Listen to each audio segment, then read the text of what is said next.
네, 오늘 첫 번째 나눠볼 이야기는 고창 염전 이야기입니다. 원래 고창이 천일염으로 좀 유명한 지역이었죠. 염전은 요즘이야 그냥 그 뭐 소위 말하면 염전 소금 때문에 히트하는 것보다는 네. 염전 부지가 하도 싸서 그걸 막 매입하고 거기에 태양광 시설을 하다 보면 돈 된다 해서 막 염전이 좀 이슈가 됐는데 네.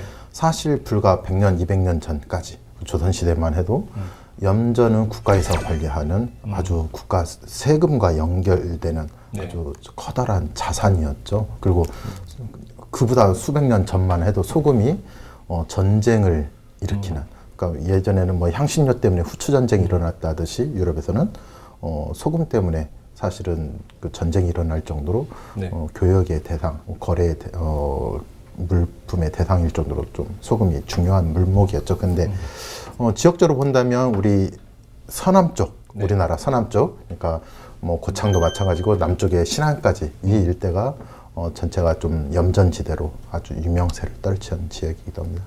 한때는 이제 그 염전 일구는 그 농민만 하더라도 400명이 넘었는데 지금은 16농가밖에 남지가 않은 실정입니다. 그런데도 이제 아무래도 여기에 담겨져 있는 역사적 가치나 아니면 생태학적 가치가 높기 때문에 이곳을 좀 보존하자라는 목소리 좀 높은 것 같습니다.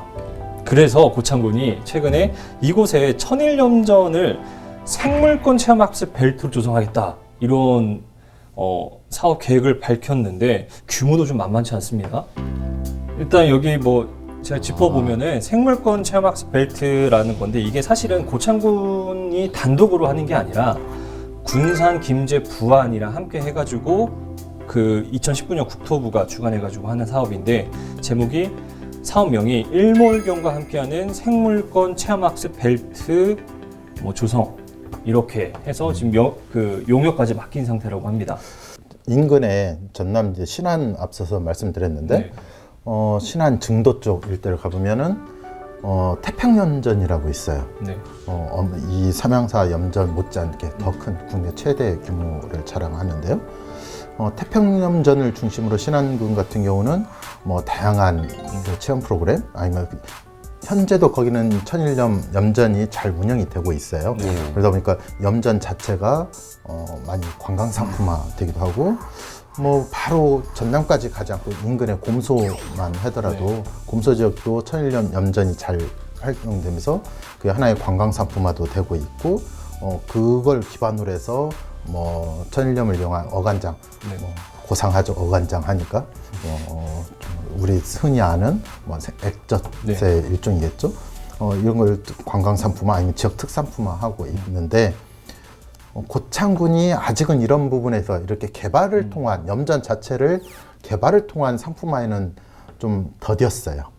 그래서 차별화로 자염이라는 거를 아까 말씀드린 것처럼 불을 떼서 만들어 자염이라는 거를 일부 마을에서 심원면 일대 마을에서 시행을 했는데 사실 그거는 그러니까 천일염처럼 광대하지는 못한 수준인 거고 그래서 어떤 이 생물 보존에 대한 부분을 더 확산시키는 의미에서 염전을 재활용해 보자라는 얘기가 나오고 있는 것 같아요.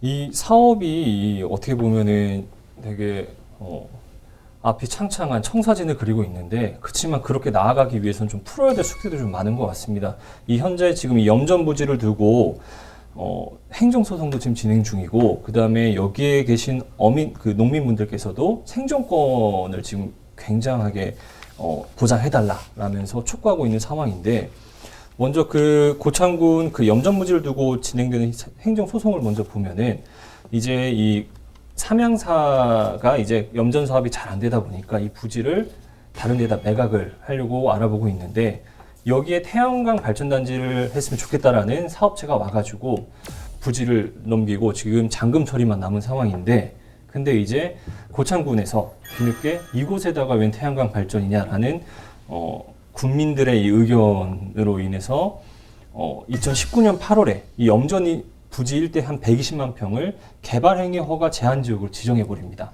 그렇게 하다 보니까 태양광 발전 사업을 순조롭게 진행하던 이 회사 측에서는 뭐야 우리 사업 못하네 라고 하면서 행정소송을 걸어버렸는데 지금 이 두고 여기 행정소송이 벌어지는 상황에서 이 갈등을 좀 잘 풀어나가야 될 것 같은데 좀 어떻게 바라보시는지요? 땅값이 만만치 않죠? 예, 65만 평 하려면 지금까지 거래됐던 금액을 대충 환산해 보면 거의 1,000억 원에 가까운 돈 같아요. 땅값이. 뭐 일부 그 고창에서 매입한 게 뭐 26만 평, 340억이라고 하는데 나머지까지 다 한다면 한 1,000억, 그러니까 다 들어가는 돈인데 지자체 차원에서도 이게 만만치 않은 비용이기 때문에 사실 부담이 될 것 같아요. 이 부분은.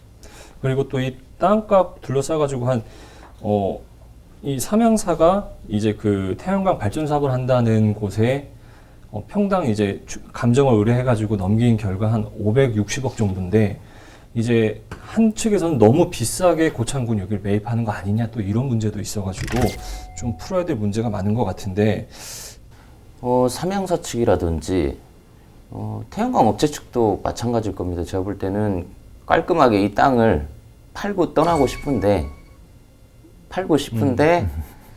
팔자니 얼마 고창군에서 뭐 얼마 받지는 못할 것 같고 그러니까 거기다가 개발 수익이 나는 태양광 사업을 한번 해보겠다 이렇게 하고 있는 것 같은데 그런데 앞서도 얘기했지만 우리가 지금 여기 하려고 하는 그 갯벌 생태 복원하는 벨트를 조성한다고 했잖아요.